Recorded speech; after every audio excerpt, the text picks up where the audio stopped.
Hi students, I'm Paul Verdicto. In today's class, we are going to see about Introduction to PHP and Client-Server Architecture. In this fast-moving world, everything has become internet-based.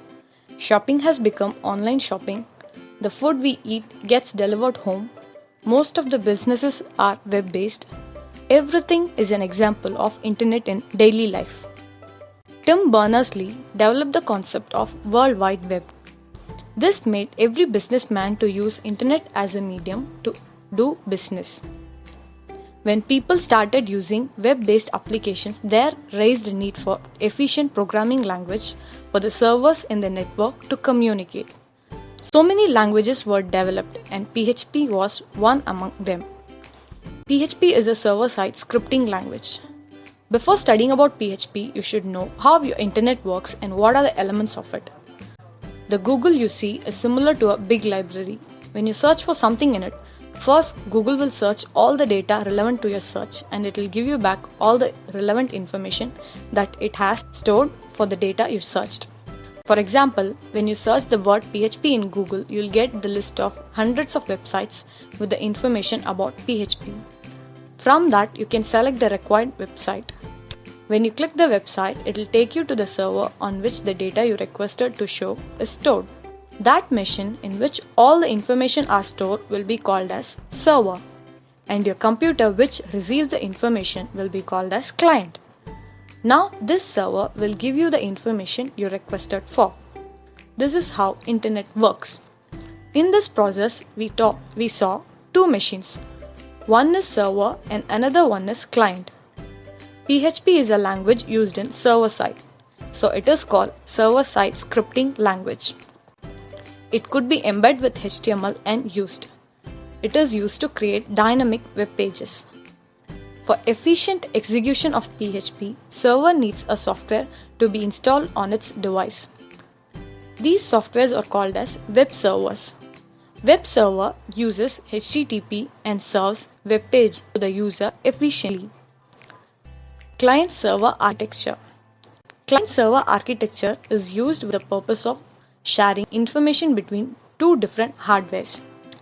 Client and server are the two important components of this architecture.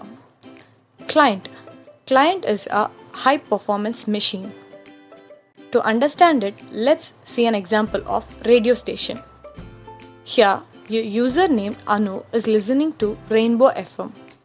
Apart from Anu, many other users may also use this Rainbow FM at the same time. Here, Rainbow FM works concurrently for many users. So, it is a server and all the users connected to Rainbow FM will be considered as clients. From the example, we can understand few points about server. Server is a high-performance machine. It could run more than one application concurrently. Client is a separate hardware which is connected to the server.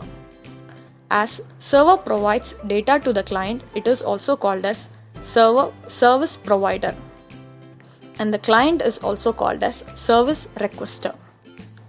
Client-server architecture is generally of three types: one-tier architecture, two-tier architecture, and three-tier architecture. In one-tier architecture, the client and server lies inside the same machine. The data that client requests for will be searched and provided by the database server which is inside the same computer. Two-tier architecture. In two-tier architecture, client and server works on different computers. It has two layers of interaction. Client is on one tier and server is on another tier. Three-tier architecture.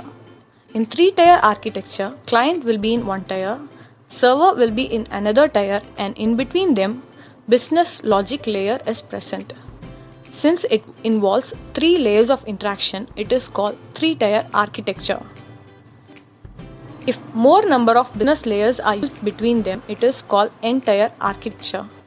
Depending upon the need of software, the number of logic layers needed in between will be decided. That's all for today's class. For more lectures on computer applications, subscribe and follow Hard Drive channel. Thank you.